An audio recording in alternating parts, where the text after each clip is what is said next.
Bismillahirrahmanirrahim. Assalamu alaikum. Hürmetli görürmeler.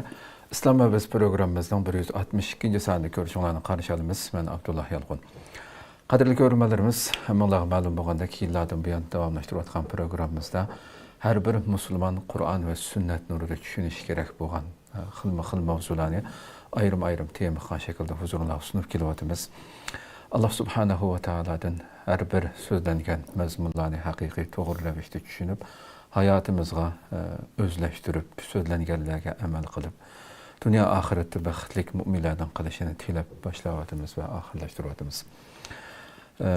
Bugünkü sanımızdan tünügün elanımızda bəgəndək ötken sandaki islahat kanuniyetleri temasının devamı sübtedilgen ikinci bölümünü kılımız inşallah. Ötken saatte biz islahat kanuniyetleri bir başlangıç sübtede mevcut ahvalimiz nimeleri ketkizip koyganlığımız bir Müslümanın ki meyle dünya ahiretlikimizdeki özgürüş, hakiki bir islahat elip beriş için kılıçkı tegişlik boğan meselelerde nurgun kemçiliklerini his kılgan bulduk. Bugün inşallah şunun devamını davamlaştırırız. Programımızdan daimlik mehmeli ammalar tunuşup boğan hürmetli Ustad Şarkı Türkistan Ölüm Ala Birliği şundakla Dünya Müslüman Alınlar Birliği azası Abdurrahman Cemal Kaşıgari'ni teklif bulduk. Kıymetli vaktini çıkarıp kadem teşrif kılığanlığı için köpten köp rahmet ederiz. Rahmet Allah razı olsun. Kadirli görülmelerimiz programımız YouTube ve Facebook kanallarımız arkalık Naq Meydan'dan tarih kılıvatıda. Ekran aldı çıkıp duruvatkan numarımız şundakla ictimai fikir vasıtlarındaki alakı vasıtlarımız arkalık programımızga alakadar her kandak fikir teklif olsa berişinlerden suallarınlar olsa soruşunlarını ümit kılımız. Şundakla köplegen kayırnaşırımızın paydalanışı için hem beherlep koyuşuna hem unutum gayslar. Diginimdeki Ustad bir vasıta başlayıp kessek biz ötken saatte naiti muhim noktaga kep vaktimiz tügep kalıp toxtatkandık. Sözlengen temalardan hem de hatta islahat özgertişke kerek boğan nurgun meselelerde muhtaç, ihtiyaç emas hatta eşip ketken bir ahval ekenligimizni his kıldık ötken saatki temamızda. Şu anda başta şu kelgen yerimizni bir içip texinbek düşündürsek nime üçün islahat hareketi umumi yüzlük bunu özgertişke tekşürüş edip berişke muhtaç boludu degan sualdan başlasak. Bismillahirrahmanirrahim. Cenab-ı Allah hamsına peygamberimizge dua salam olsun. İslam hareketi, İslam daveti olsun, ya ki islahat hareketi olsun. Kaysısı bile atalsın. Hoş. İslahat hareketi, ya ki köreş hareketi, ne mi dep atsak ataydı? Bir krizis duç kelgen vaqtida. Bir mağlubiyet duç kelgen vaqtida. Bir ağır bir musibet duç kelgen vaqtida, ya ki aqıq çikinigen vaqtida terbiye karakterlik umum yüzlük tekşürüş elip beriş ciddi bir ahvalık aylandı. Zörür bir meselege aylandı.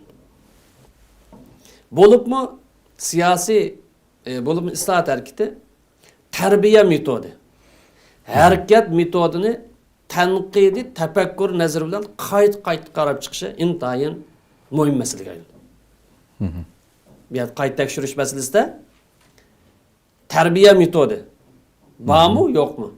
Boğan bolsa doğru ölçemlik mi? Bir islahat hareketine nispeten, bir İslami hareketine nispeten, bir köreş hareketine nispeten, bir cihat hareketine nispeten, ya ki bir siyasi hareketine nispeten bu terbiye metodu var mı yok mu? Bu hareketinin metodu Kur'an sünnetinin royuğa, Müslümanlık kimliğine, milli kimlik uygun mu uygun emas mı? Bundan karab çıkış intayin mühim meselege aylandı.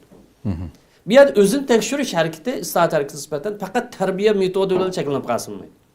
Terbiye metodunu halkıp öte, hareketinin nişan maksatları doğru mu, doğru emas mı? Hareketinin muassesaları caydı gitip aramdı, ya ki monopollik işidi mi? Ya ki mutlak padişahlıkla şirketi otamdı. Bugün görünüp doğandı. İcraatçıları caydı mı? İcra kıyıqçıları ya ki layakatsız adamlardı mı? Terbiyecileri var mı? Ya ki hem eş ictimai bir faaliyetken oylanıp gitti mi? Fikri sahası doğru mu ya ki u yerden buruluş var mı? Siyasi, ictimai faaliyet kıygan olsa bu işler nereden nerede? Bu sahanın hemmisine umum yüzlük tekşürüş doğru gelir. Çünkü islahat hareketinin ki galbe kılışı yoki mag'lub bo'lishi nimaga bog'liqsa, islohotni tamsil qiladigan fikrlar, qimmat qarashlar va sistemaning joyida bo'lish, joyida bo'lmasligi munosabatli. Xo'sh. İslahat hareketi g'alaba qiladi desa, fikri joyidami, joyida emasmi? O'tkir fikr bormi yoki o'lik fikrmi? Qimmat qarashini tutib mamdı prinsiplarni yoki bir foyda manfaatga ko'z qimmat qarashidan voz kechamdi. Buning sistemasi, qonun tuzumlari hammasi o'lchamlikmi yoki o'zi xohlagancha fikri musabitlik bilan mutlaq podshohlik bilan elib berilamdi. Bunga bog'liq. Agar mag'lubiyat keldi, nereden keladi desa, qatmanlik, o'lik fikrlar, fikri musabitlik, faqatla mening to'g'ri deganga o'xshash xato fikrlarni tutib olsa, bu harakat mag'lubiyatga boshlab boradi yoki mag'lubiyat bilan oxirlashadi. Demak, harakatning isloh bo'lishi, g'alaba qilish harakatninki g'alaba qilishi yoki mag'lub bo'lishi islohotni tamsil qiladigan fikrlar, qimmat qarashlar, tuzumlar bilan oqid qilishni tamsil qiladigan qatmanli fikri mustabitlikning orasidagi kurashning natijasi. Qaysi kuchli kelsa, shu g'alaba qiladi. Agar islohot harakatiga fikrlar o'tkir bo'lsa, yangi fikrlarni ishlab chiqara olsa, qimmat qarashlari mustahkam, sabit tura olsa prinsiplarda, uning sistemasi, tuzumlari, raisning qilgan ishi, boshqaning qilgan ishi, tövandagi odamning, yuqoridagi odamning, iqtisodchining, yana birisining qilgan hammasi ayrilib, aniq bekitilgan bo'lsa, bu harakat natija qozonadi. Xo'sh. Islohot harakati fikrning kuchli bo'lishi, qimmat qarashning kuchli bo'lishi va tuzumlarning joyida bo'lishi bilan g'alabaga erishadi. Agar aqida qilish, tushkunlashish, xarakterdagi fikrlar avjagan bo'lsa, bu harakatda, bir harakatda aqida qilishni ko'rsatadigan yoki aqida tatibmaydigan, tushkunlikka boshlabmaydigan fikrlar avjagan bo'lsa, ening kendin tarbiya ojizlab ketgan bo'lsa yoki tarbiya sistemasi qalbni poklaydigan, axloqni tuzitadigan, kuzatadigan, taftish qiladigan degan o'xshash, bu axloq tarbiyasi, ruhiy tarbiya, aqid tarbiyasi ojizlashib ketgan bo'lsa, bu harakat mag'lubiyatga qarabmaydi. Xo'sh. Shunga islohot harakati o'zining fikrdagi va tarbiya metodidagi va tutib manayotgan yo'ldagi ojizlikni taftish qilib, masalani hal qilish uchun nimaga muhtoj? Umumyuzlik o'zini tekshirishga muhtoj. Xo'sh. Endi islomda o'zini tekshirish desa, balki ba'zanlar boshqa tushunishi mumkin. Bu g'arbningki nazariyasini yoki bizninki bir usulini so'rab keldi deyish mumkin. Bu islomda buning aniq qoidasi bor. Islom dinida tavba qilish deydigan bir atalg'i bor. Bu islom dinidagi tavba qilish atalg'isi dal o'zini tekshirish atalg'isiniki dal o'zini ko'rsatadi. İslamdaki tavba qilish hukmi dal o'zini tekshirish hukmini ko'rsatadi. Tavba qilish demak fikr haqida, tuyg'u haqida, yurish turish haqida, ish harakat haqida isloh qilish, o'zgartirish, tuzitish demakdir. Yani tavba nima? Fikrimiz xatolik bo'lgan bo'lsa tavba qilamiz. Tuyg'umizda prinsip qarta, tuyg'umizda xatolik bo'lgan bo'lsa uni tuzitamiz. Ish harakatimizda, yurish turishimizda xatolik bo'lgan bo'lsa uni tuzitamiz. Buni tavba deymiz. Tavba faqatlam qilib salgan ariq ichish, zina qilish, o'g'irlik qilish o'xshashlar bir gunohga qartilgan emas, umumimizda xatolikdan yenish, isloh qilish, tuzitish demakdir. Bir islohot harakatiga nisbatan tavba qilish demak bu harakatini tekshirish. Bir islohot harakatiga nisbatan tavba qilish demak harakatini tekshirish. Ya'ni qilayotgan ish harakatini tekshirish. Fikri joyidami, joyida emasmi? Ezish bormi, to'g'ri buni tekshirish. Yurish turishi, axloqi islomning prinsipi uyg'unmi, uyg'un emasmi? Qilayotgan ishlari shariatning ro'yiga uyg'un kelamda, uyg'un kelmaydi, musulmonlik da'vosi. Emin kendim islohot yo'liga to'salib olgan putli qashanglar bormi, yo'qmi? Buni tekshirish demakdir. Tavba hukmi bundan iborat bir harakatga nisbatan. Shaxsiy bo'lgan bo'lsa, fikrini tuzitish, gunohdan yenish, stilini tuzitish, ish harakatlarni tuzish. Ammo bir kollektiv bir harakatga nisbatan tavba qilish demak fikrni isloh qilish. Sharki xato ish harakatlarini tuzitish demak. Endin keyin islohot, uyg'unish yoki taraqqiyot yo'l to'salg'i bo'lgan omillar bo'lgan bo'lsa, uni supurib tashlash demak. Qur'oni Karim islohot iqimidagilarga, islohot qilmoqchi bo'lganlar xitob qilib shunday deydiki: "Va tubu ilallohi jami'an ayyuhal mu'minuna la'allakum tuflihun." Bu yerda xitob fosiqlarga emas, sotqunlarga emas. Yoki islom bilan xo'shi yo'q, yoki islomni tushunmaydigan sekularizm yoki uning buning emas. Kim xitob qilyapsa? Mo'minlarga dedi. Fasiqlar tavba qil demayotdi. Mo'min sifatlik odamlar, isloh qilmoqchi bo'lganlar, aqida uchun o'zini atganlar, vatan millatning dinning qimmat qarashi, maqsadi o'zini atgan mo'minlar sizlar tavba qilinglar dedi. Tavba qilganotmi? Yakki shaklda qilmanglar. Raisdan tortib ta oxirigacha, boshdan tortib oxirigacha hammanglar umumimizda tavba qiling, shunday qilsanglar. La'allakum endin bu harakatda, endin bu faoliyatning natija qozonasizlar. Yo'l bu. O'zini tekshirish demek mana oyatningki ko'rsatmasi hukmi bilan aniq ro'shan bir masala bu.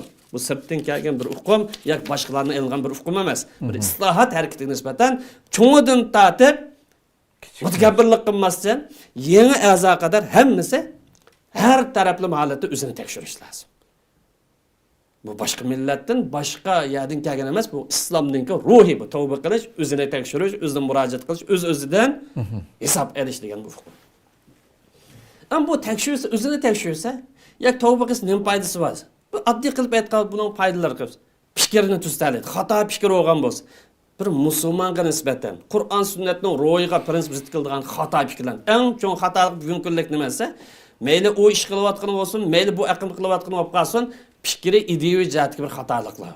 Xo'sh. Chunki ko'pligan qarindoshlarimiz biz namoz o'qisak, tugdi musulmonlar. Ammo bu faoliyat masalasi, harakat masalasi, yo ko'rish masalasi, yana bir narsa deganda bugun jahon qanday bo'lsa shu bo'yicha qilishimiz lozim. O'ngga ma'z o'ngga, so'lga ma'z so'lga. Bu tavba emas, bu tavba qilish lozim. O'zini tekshirish lozim. O'zining fikri to'g'rimi, to'g'ri emasmi? Bu dinning ro'yiga, aqidaning ro'yiga to'g'rimi, to'g'ri emas, buni tekshirish lozim. Xato ish harakati bo'lgan bo'lsa, islomning ko'rsatmasiga, musulmonlik kimligiga, milliy kimlik, qimmat qarashimizga uyg'un kelmay xato qilmish bo'lsa, buni tuzatish lozim. Tarbiya metod o'lchamsiz bo'lgan bo'lsa, uni tuzatish lozim. Muassasalardan chatoq chiqqan bo'lsa, uni tuzatish lozim. Har yili, har vaqtning o'zida, har oyda, balki har hafta desak bir oz o'shib kelishi mumkin. Har oy, har yilda yangi planlar tuzishni. Bu o'z-o'zini tekshirishning yoki o'zligidan tavba qilishning natijasi. Bu tavba qilish uchun bir oz to'xtalish lozim. Yarım saat, bir saatlik o'tib ketmasdan, haftada bir qatam tavba, ozga vaqtida. Oylik bir tavba, yillik bir tavba, o'zini tekshirish degan mafhum bilan buni kunlikdan olib o'tmay qolib qolsin, haftada bir qatam tekshirish lozim. Haftada bir qatam o'z-o'zidan hisob olish lozim. Bu qaysi tarafdan hisob ol? Aqida sog'lommi, sog'lom emasmi? Fikr, ideya sog'lommi, sog'lom emasmi? Qilayotgan ish harakatlari, da'vatgan gap so'zlari, yoki o'ttirib qo'ygan nishon g'oyalari, tuzgan planlari to'g'rimi, to'g'ri emasmi? To'g'ri bo'lgan bo'lsa, oldi qarab menish, ojiz bo'lgan bo'lsa kuchaytirish, agar xato bo'lgan bo'lsa buningdan yenish lozim. O'zini tekshirish deganimiz shu, o'zini tavba qilish deganimiz bu. Hamda bir qism musulmonlar yoki bir qism qarindoshlarimiz bu o'zini tekshirish to'g'risida masala o'tirib qo'yilgan vaqtida yoki umumimizlik bir tavba qilaylik degan masala o'tirib qo'yilgan vaqtida yoki tarbiya metodini kuchlantiraylik. Bu ijtimoiy faoliyat bu ish bilan ish mangmaydi. Bu shakli ish bilan oxiri chiqqinmaydi. Bir harakat jonli qolish uchun ishning to'miri bu yerda aqidaning kuchli bo'lishi, fikrning sog'lom bo'lishi, aqidaningki durust bo'lishi, faoliyatningki zamonaviy ilg'or bo'lishi lozim degan o'tirib qo'yilgan vaqtida bugun zamon boshqacha. Biz siyosat qilsak bo'ldi dedi. Yana ba'zilar vaqt biz jihad qilsak bo'ldi dedi. Yana ba'zilar vaqt biz to'xtamay konferans yig'inlarni alsak bo'ladi. Biz buningla aldirashdi. Biz bir qarindoshlarimiz siyosat qilish bahanasi bilan, bir bo'liklarimiz jang qilish yoki jihad qilish bahanasi bilan, bir bo'liklarimiz to'xtamay yig'in etish bahanasi bilan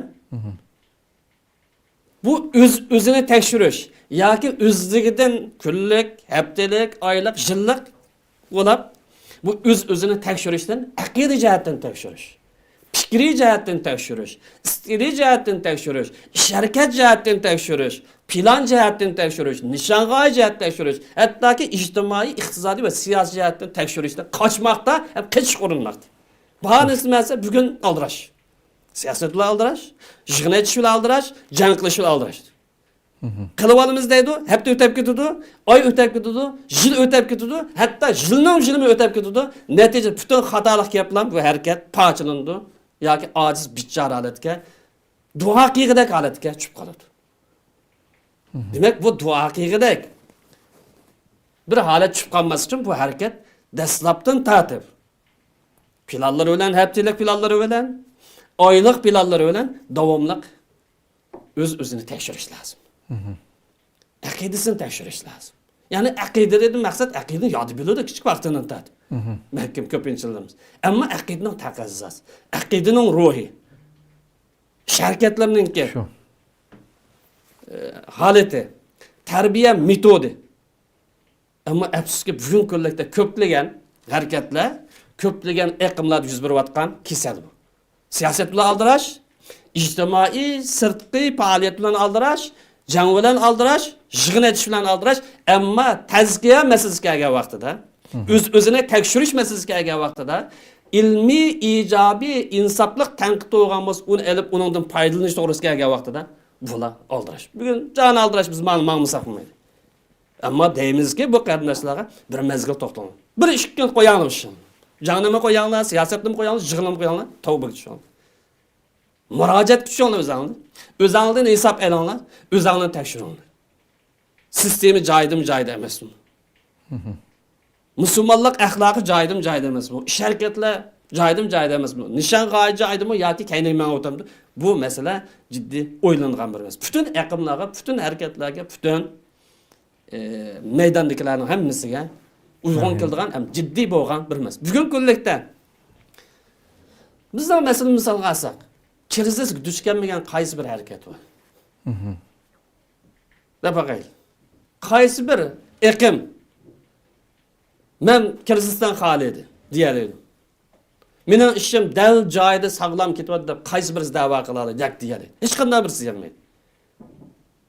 Bizning ahvolimiz intayin aciz bir holat. İntayin bir xatarlik bir ahvol. Nima ish qilsa, qachonda qarasa parchalanib ketish, chuvilib ketish ahvoli ko'zimizning o'zida oldida ko'rinib turadi.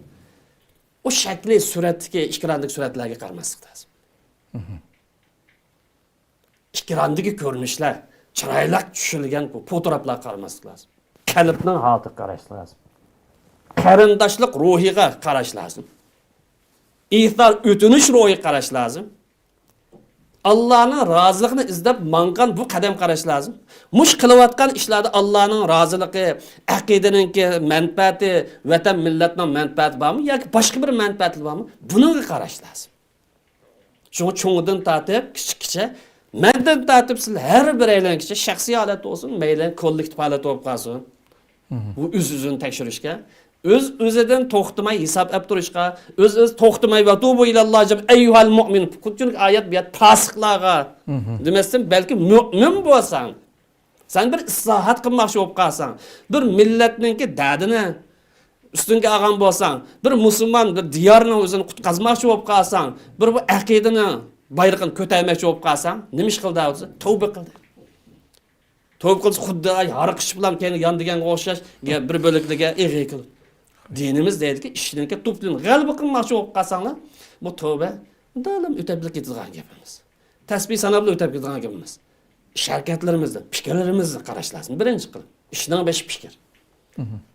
Axloqimiz, yurish turishimiz, qilayotgan ish harakatlarimiz, muassasalarimiz, iqtisodiy manbalarimiz, siyosiy fikrlarimiz va boshqa tarafning hammasiga o'xshash darajada tavba qilish.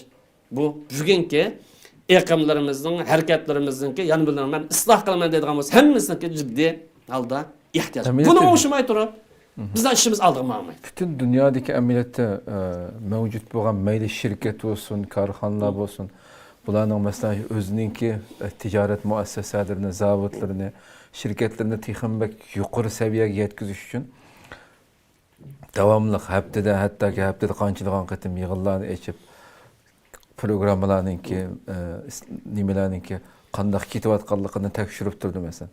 Maqsad bu dunyolik manfaat hamda. Siz so'zlab o'tgan yuqoridagi erishmoqchi bo'lgan narsamizga bu amaliyotda aldirishlik bu bahonalar bilan bularning bo'lgan sirliqi o'zini tekshirish masalasiniki qichish yoki sal qarilish, biz to'g'ri menayotimiz deb qarash degandek nurg'un sabablar bo'lishi mumkin. Da'voning xizmatlar aldirash biz debchi hamda. Lekin da'voning tegi puxta emas. Sistemasi puxta emas. İchki qismini tekshirish, ichki qismda o'zini ma'naviy jihatdan kuchlantirib turish, qilayotgan ishlarining nadindan ketayotganligini tekshirib turish, tanqidlab chiqaradigan ish bo'lsa, uni qilish deydigan narsa deganlardek haqiqatan naqadar umumiy jihatdan millatimizning ichida ozlab ketayotganligi sirtqi ko'rinishdan ma'lum ham bu narsa. Shunga deymiz, bugungi kunlikda bu islohot iqimlari yoki islohot harakatlari deyli yoki bu vatan millat uchun xizmat qilmoqchi bo'lgan shaxslar yoki guruhlar deb ismini tilganmasdan hammadan cho'ng kishi samimiy bir tavba qilishmoqda. Sen cho'ng, men cho'ng yo'q. Sen cho'ng bo'lib nima ish qilding? Vatan aziz qilib bersang to'xtamay duo qilamiz. Qo'limizdagi keynoda askar bo'lib ma'miz. Ashli qilib bersang keynoda askarmi? Men tayyor askar bo'lishga vatan azod qilib bersa xalq normal holatda bir erkin yashayamiz. Hech kim unda bir saviyaga kelgani yo'q. Ammo kimga cho'ngsilib biz cho'ngchilik qildik.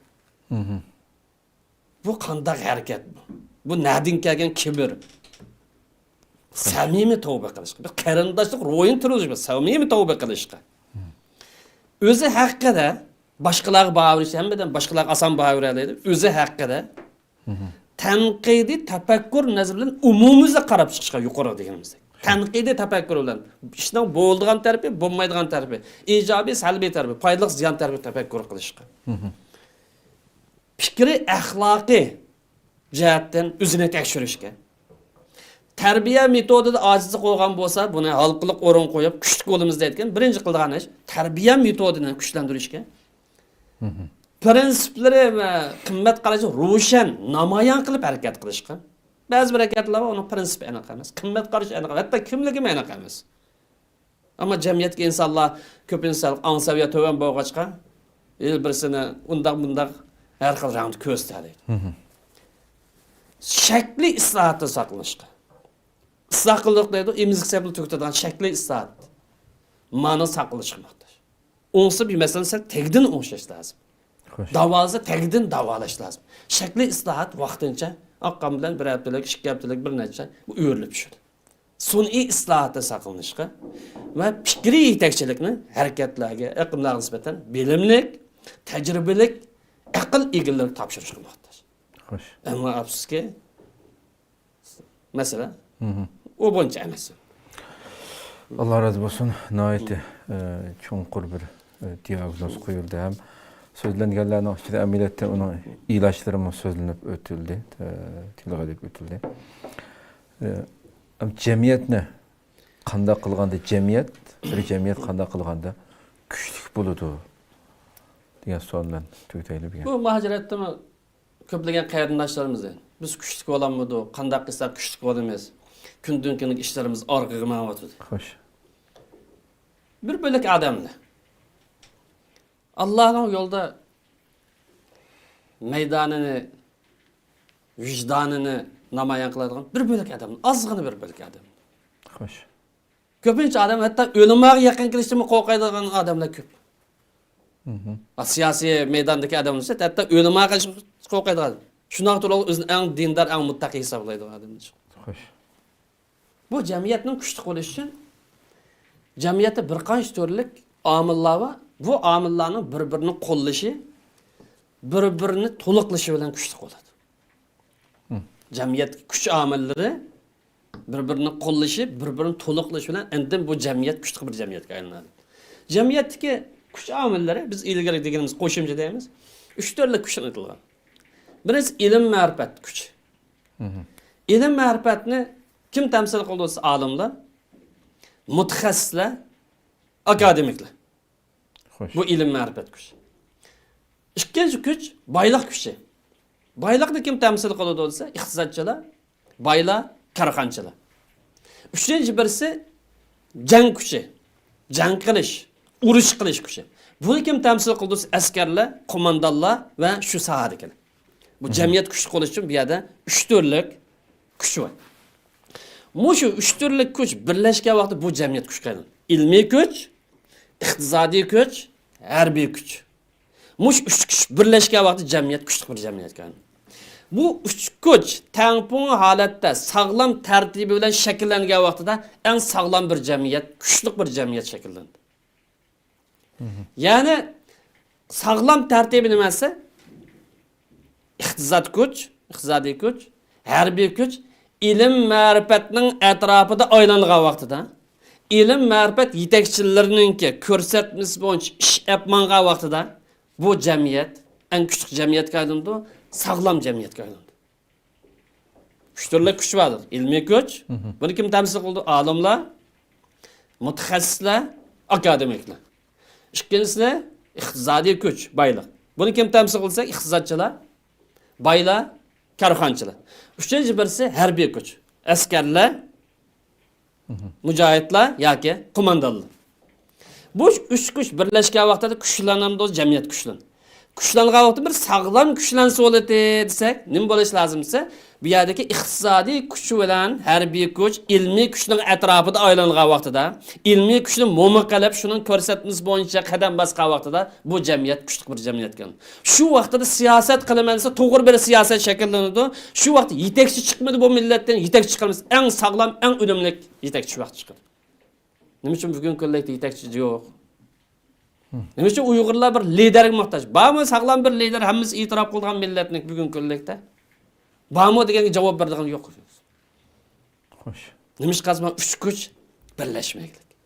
Hammasi Va ayrim birlashgan vaqtida endi tartibiga uyg'un holatda bir-birini to'liqlab yo'lagan vaqtida, u vaqtida qilgan siyosatmi, jonliq sog'lom siyosat bo'ladi.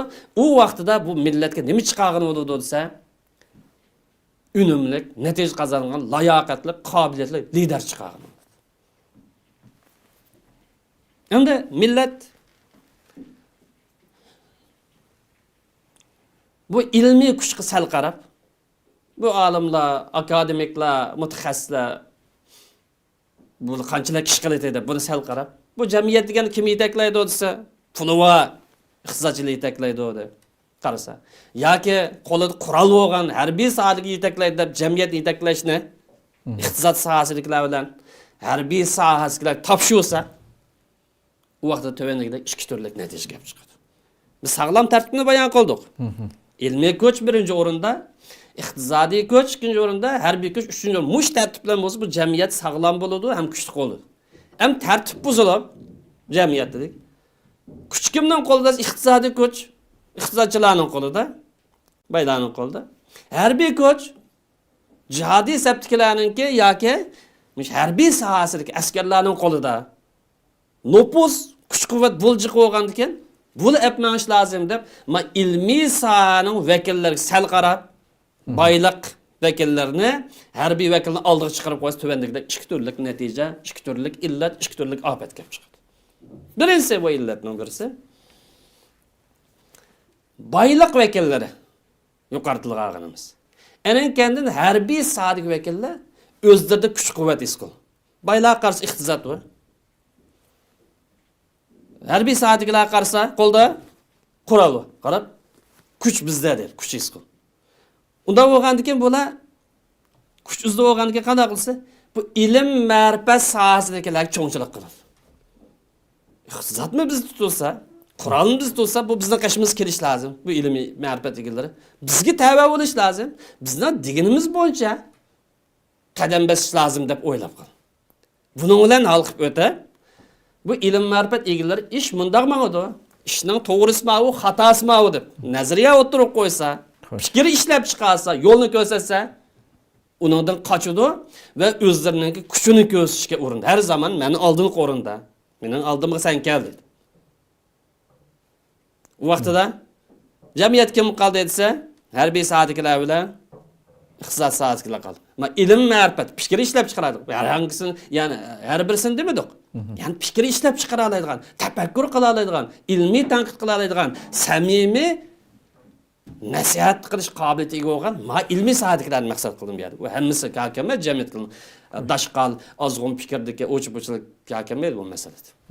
Bu birinchi illat. Biz duch kilovatamiz desa, duch kilovatamiz. Buni misol keltirishni hojat yo'q, emas shu.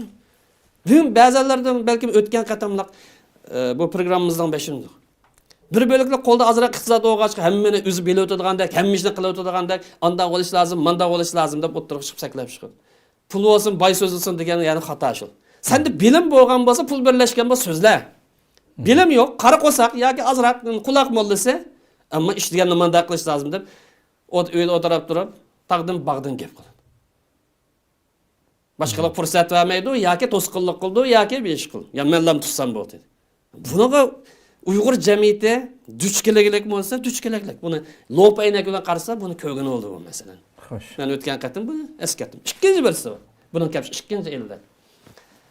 Har qanday vaqtda islohot qarshi odamlar bo'ldi. Buzg'unchi odamlar bo'ldi. Har qanday jamiyatda, har qanday millatda, har qanday yurtda buzg'unchilik qiladigan odamlar bo'ldi. Xo'sh. Bu islohot harakati qarshi turib, mag'lub bo'lgan odamlardan chiqadi. Masalan, olimlar islohotchilar bir taraf tursa, uni buzsam, to'ssam bo'ldi degan shaytonninki askari bo'lgan bir bo'liklar bo'ldi. Bu jamiyatdan qaqilgan, jamiyatda o'rin topolmagan bu odamlar bu jamiyatni yetaklash kuchi bu harbiy sohadagilar bilan nimaning qo'lga o'tgan vaqtida bayliq sohasidagilarniki. Ya da bay maqsad emas, qarnash to'g'ri tushunish lazım. Ya'ni qo'lan pul o'g'achqa gap meni bo'lish lazım, men degandek bo'lish lazım. Eshitib, jamiyatni yetaklamoqchi bo'lgan bir qancha odamlar qartildi. Qandaqdir bu yerda iqtisod egildirini emas, maqsad emas. Albatta. Yani bir xato fikirdiki, o'zining salohiyatini bilmaydigan, menmanchilik qilgan, kibrlik qilgan, hammishqa burnini tiqadigan odamlar qartildi. Shunga boshqa tijorat qilayotgan, korxona ochayotgan yoki iqtisod egildir buni o'ziga elib olmaslik lozim. Xo'sh. Endi ishkibimiz qaysak, ikkinchi yillar bu islohotga qarshi turib, jamiyat qaqilgan yoki bozor topolmagan bir bo'lak odamlar. Bular jamiyatni yetaklashninki baylarning qo'li bilan, baylarga va harbiy sohadagilarninki qo'lga o'tganligini ko'ra fursat izlaydi. Nima ish qilsa? Chunki bayliq vakillari bilan harbiy vakillarning ichida bir ikki turlik ojizlik bor. Bayliq vakillarda bir badxajlik, harbiy sohadagilarda bo'lgan bo'lsa, o'zining kuchini, nupozini ko'rsatish har vaqt. Belikini ko'rsatish iborat bu ojizlik. Bu buzg'unch fursat berasizlar? Mushu nima bilan? Qanday qilgan vaqtida bu baylar yaqinlash bunun foydalanadi? Qanday qilgan vaqtda bu harbiy sohadagilarga yoki jihodiy yoki jang sohasiga yaqinlash ish foydalangan bo'ldi deb buning yo'liga, buning sababi bir amallarni qilib kirish. Kirgandan keyin bu yerda 3 xil kuch bor. Ilmiy kuch, iqtisodiy kuch, harbiy kuch.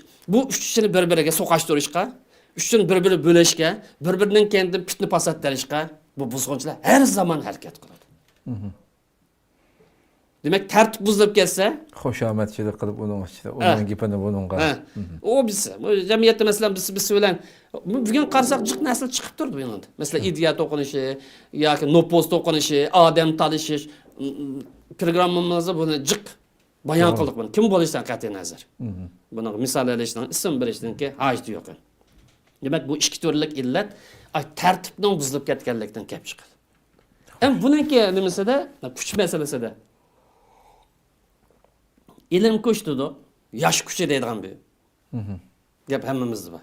Yoshning kuchi hammadan yuqori edi. Ilm kuchi. Bu yerda yuqoridagi tartib buzilgan vaqtida iqtisodiy kuch bilan harbiy kuch jamiyatni yetaklash, ta'sir ko'rsatish oldingi sababga o'tib olgan vaqtida jamiyatga zirak yoshlar. Bular fikr sahiblarini va ilm ma'rifat egallarininki bayliq vakillari va harbiy vakillarininki oldida ojiz o'rin tushib qolganligini, to'van o'rin tushib qolganligini ko'rib bu ilmiy sohadan chekinishga boshlaydi. Jamiyat kuchi nima dedi? Ilmiy kuch, yoshlar kuchi. Demak, bu yerda bir harakat jonliq bo'lish uchun davomli izchil holda ilm ma'rifat odamlarini, ilmiy kadrlarini nima qilish lozim? Avlod yildan-yil yetishtirish lozim. Xo'sh.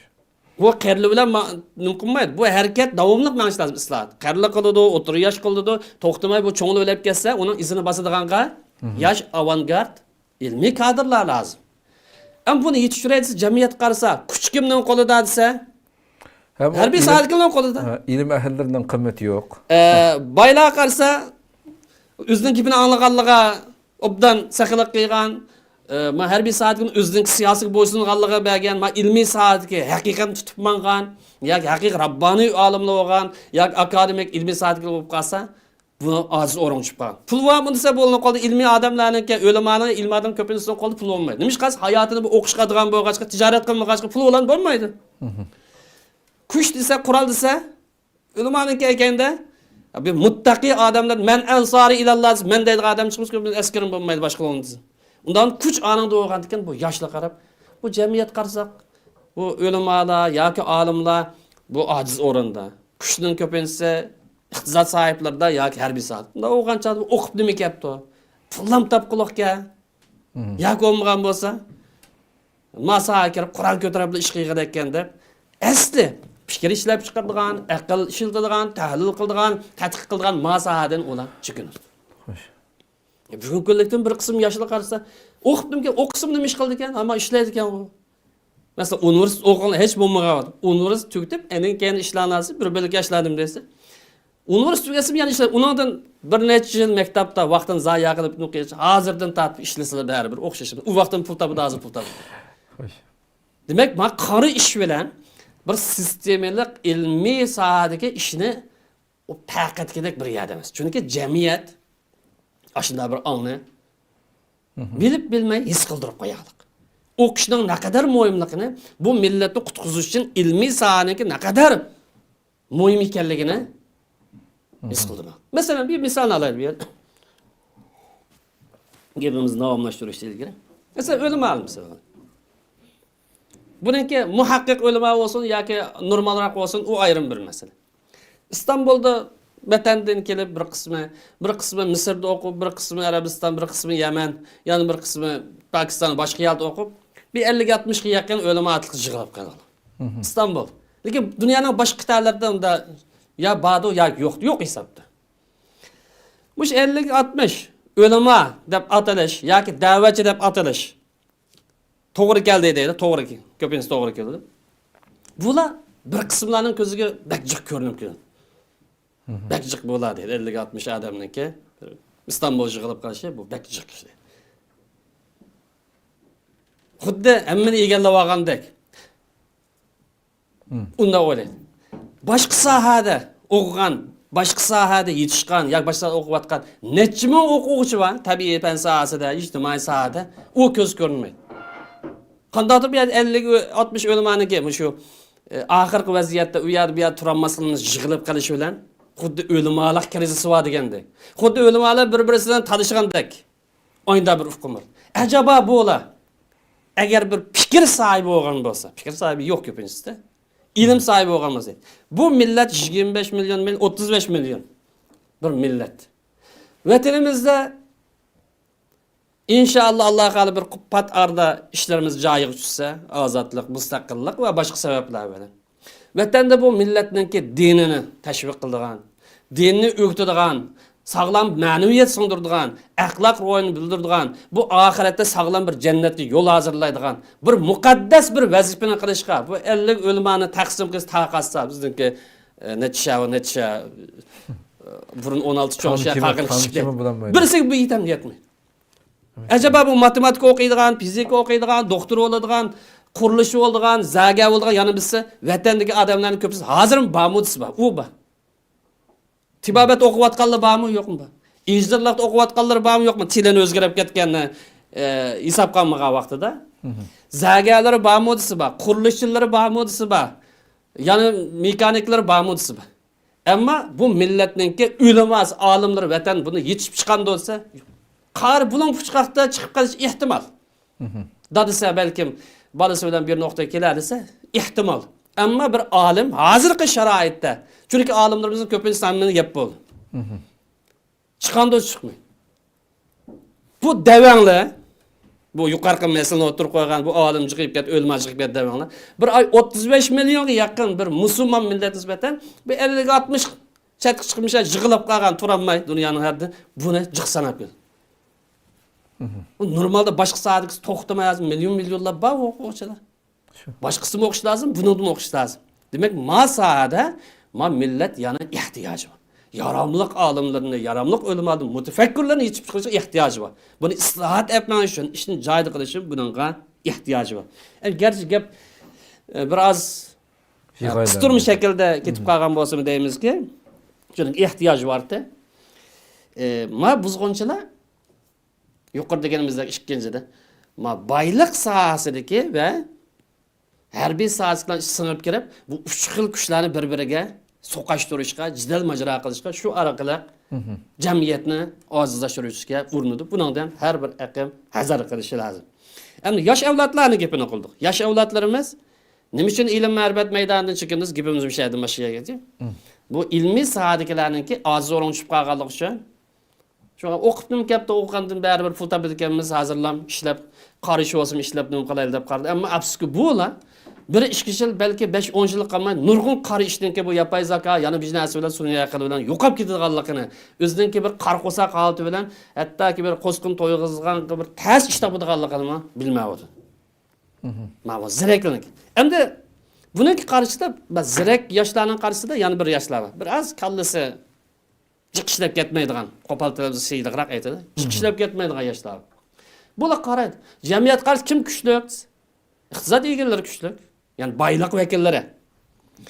Harbiy vakillar kuchli, yuqori deganimizdek atrofidagi o'zining atrofiga nimiz hadab birg'anligiga saqliq bilan birg'anlik kim yetelsa, baylık vakillari va harbiy vakillar. Endi bu kallas tez ishlab ketmaydigan bir qism yoshlar qanday qilsam men bu az to'la bir nimaga erishaman, mushlar yaqin turaman. Qo'li pul bormisi ko'pincha yo'q, yoshi o'g'achqa. Harbiy amaldamiz. Unda o'g'andan keyin bu diploma orqali bir maslahatchi bo'lsam, bir diploma olib, atrof yaqinlashsam deb, aqlliq zirak balla chekingandan keyin kim kirdi bu sohaga desa, bo'sh qolgan sohaga, kallas toz ishlab ketmaydigan o'quvchilar, yoshlarning bir qismi kirdi. Bular bu sohaga kirishga oldiraydi va ilmiy sohani Allohning rizoligi uchun emas, dinimga xizmat qilish uchun emas, vatanimga, millat xizmat qilib, insoniyatga bir foydali odam bo'lish uchun emas, balki o'zining nafsiy xohishini ishga oshirish, foyda manfaat, moddiy manfaat qo'lga keltirish uchun bu qadamga kirdi. Ma'niyat bilan o'qish kirdi. Bu niyat bilan o'qish kirganlar nima shakllansa, bugungi islom dunyosida deb ataladigan hokimiyat ulamolari shakllandi. Ya'ni hokimiyat mullalari yoki hokimiyatning voizlari, mayli diniy sohada bo'lsin, mayli fanniy sohada bo'lsin, ijtimoiy siyosiy hammasi o'xshash bu voiz. Hokimiyat voizdir. Faqat bu diniy sohadaga xos emas. Biz qatorishimiz. Masalan, bizning vatanimizga masalan, u yerdan bu yerdan bir qismlar berib, bu yerda u ish yo'q ekan, bu ish yo'q ekan, zulm yo'q ekan deb ma'lumot. Nima nom bilan diniy nom bilan? Ko'pincha qarshi istixborotning odamlar. Bir qismlari yuqoriga o'xshash tagidan tatib shaltiqib adindi. Ya'ni bir kallas toz ishlamaydigan odamlar bu ilm ma'rifat sohasiga kirsa yoki bu yerda moddiy manfaatni nupuzini topib kirsa, bu yerda hokimiyatning atrofi cho'g'lab yurgan voiz shakllandi. Mayli diniy bo'lsin, mayli fanniy bo'lsin, mayli siyosiy mashq sohada bo'lib qolsin. Chataq bu yerdan keltirdigan bo'ldi. Xo'sh, ham buniki bir nimasi bor? Buni qaz nima bo'libdi dedi. Bu yerda haq yo'lda mangadigan olimlar manfaat bo'lib qolsa, hammaga javobni berib o'tadigan, hammaga imzoni qo'yib o'tadigan, hamma so'zlaydigan bir qism voizlar shakllandi. Millat qarasa, ong masalasi paqitamagandagi bu haqiqiy ulamolar bilan bu voizlarni paqitib bo'lolmaydi. Shu. Qarasa, u din haqida so'zlayotgan, bu-mu? Din haqida so'zlayotgan. U oyatni o'qiyotgan bo'lmaydi. Ikkisi o'xshashga nima paqi? Degan bu nima bilan? Endi bos bo'lib deb qabul qiladi.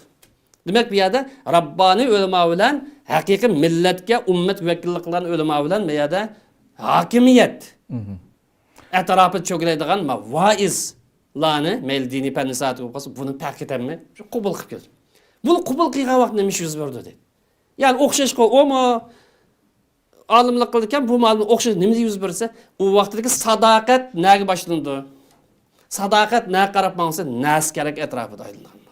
Yani nas kerakdan maqsad dollar nada bo'lsa, oltin nada bo'lsa, huquq, mansab nada bo'lib qolsa, shuni qilmadi. Vijdoni bilan, qalbi bilan, mayli diniy fatvo olsun, mayli siyosiy fatvo olsun, mayli akademik yan nima bo'lsin, manfaat nada bo'lsa, dollarni shuni olmadi. Asli sadoqat nimaga bog'lanish kerak desa, ilgari darsimiz degandek, fikriga bog'lanish lozim. Xo'sh. Prinsipga bog'lanish lozim. Aqidaning ro'yiga bog'lanish lozim. Ammo bu yerda maqsad o'g'illar bo'lganlik uchun bular nas kerakning atrofi jug'ur. Bu nas kerakning atrofi jug'urdigan hali shakllangandan keyin bu jamiyat nima yuz berdi? Oqiga chiqdi. Mag'lubiyat qarab maqdu, vayron bo'ldi, bo'linadi, parchalandi. Qur'on Karim bu haqiqatni bir misol bilan biz bunda bayon qilib berdi. Va iza aradna an nuhlika qaryatan amarna mutrafiha fa fasaqu fiha. Agar biz bir millatni vayron qilmoqchi bo'lib qolsak, bir yurtni, bir shaharni, bir mahallani, bir davlatni vayron qilmoqchi bo'lib qolsak, desab ogohlantiramiz. To'g'ri ish qiling, xato ish qilmang. Anlamagandikin bu yerda isrofxo'rlar, badxajlar, o'zininki maqomini bilmay hamishqa aralashadiganlar ko'paydi.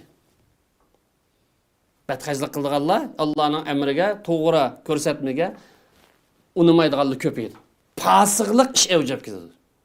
Xato ish avjab ketadi. Islomning ro'yiga prinsip maqsad zid keladigan xato ish avjab ketadi. Natijada ish xato, yo'l xato qilayotgan ish xato bo'lgandan keyin bu vaqt nimaga favqqa aliqib Allohningki azobi haqli. Xatolik avjag'andan keyin gunoh, ma'siyat avjag'andan keyin bu yerda xatolik avjab bu millat shuning bilan, yoki bu davlat, yoki bu jamiyat, yoki bu mal buning bilan fadammarna tadbir tugaydi. Oxirida ogohlantirib bir hadisni deymizki, payg'ambarimiz ilm ma'rifat bilan hokimiyatninki ayrilib ketadiganligidan Alloh burun ogohlantirganmiz. Aslida tang menish lozim. Hokimiyat ilm ma'rifatning ko'rsatmasi, yo'l yo'riqi ilm ma'rifatning xaritasi asl menish lozim dedi. Ammo bu ummat ishida payg'ambarimiz dedi, bundan keyingi bir zamonlarda ayrilib ketadi deb Alloh burun maningga xato yo'l kirib qolmaslikqa, ayirib o'tmaslikka, ayrilib ketgan bo'lsa, qanday yo'l tutish ogohlantirib shundaq deydi. Ala innal kitab va sultan sayyab tariqan. Kitob bilan sultan hokimiyat, kitobdan maqsad Qur'on. Qur'on bilan hokimiyat bir-biridan ayrilib ketadi deydi. Hokimiyat bashirliklar o'z musulmon bo'lsa-mu kitobni tashlab qo'ydi, ya'ni kitobdan maqsad bu Qur'on deydi. Musulmon millatga rais bo'ladi, musulmon xalq xizmat qilman deydi, ammo Qur'onning ko'rsatmasi bo'yicha bo'lmaydi. Bugungi islom jamiyatlarining ko'pincha ahvoli shu. Qur'on bilan bu yerda hokimiyat ayrilib ketadi, lekin sizlar deydi payg'ambarimiz Qur'ondan ayrilmanglar deydi. Qur'onning ro'yidan, Qur'onning ko'rsatmasidan ma'noda ayrilmanglar deydi. Agar sizlar Qur'onning ro'yidan ayrilib, jon mushukanda hokimiyat nima desa, shundan keyin menga vasanglar, sizlar tugisizlar deydi. Bu yerdagi hadis sharifdagi kitob Qur'on degan bu nimani ko'rsatsa, haq ilm ma'rifatni ko'rsatadi. Ya'ni ilm ma'rifatning yo'lida manglar. Sog'lom nur ilm ma'rifatning yo'lida manglar. Oyatdagi sultondan maqsad moddiy boylik va harbiy boylikni yoki siyosiy boylik buni ko'rsatadi.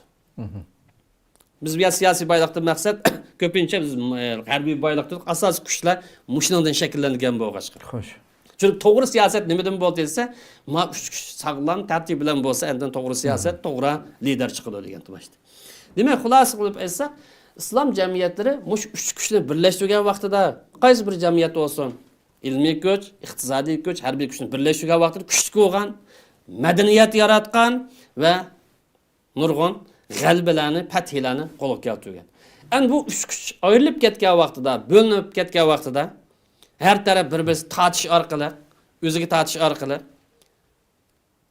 ilmiy kuch tuvan o'rin chiqib qolish, moddiy kuch, harbiy kuch yuqori o'rin chiqishi sababli islom jamiyatlari bu sababdan ojizlashgan, chiriklashgan va jamiyatlarni o'zining qo'llari bilan parchalab tashlagan. Buni kelib chiqargan natijasi bu. Jamiyatning kuchli qo'lgan holati bu. Xo'sh. Bo'lindigan holati bu. Ko'p rahmat, Alloh razı olsun. Şöyle tugaydi vaqtimizni texnik beklarga oshirib qoldik. Lekin nihoyat tafsiliy aytildi deb qarayman.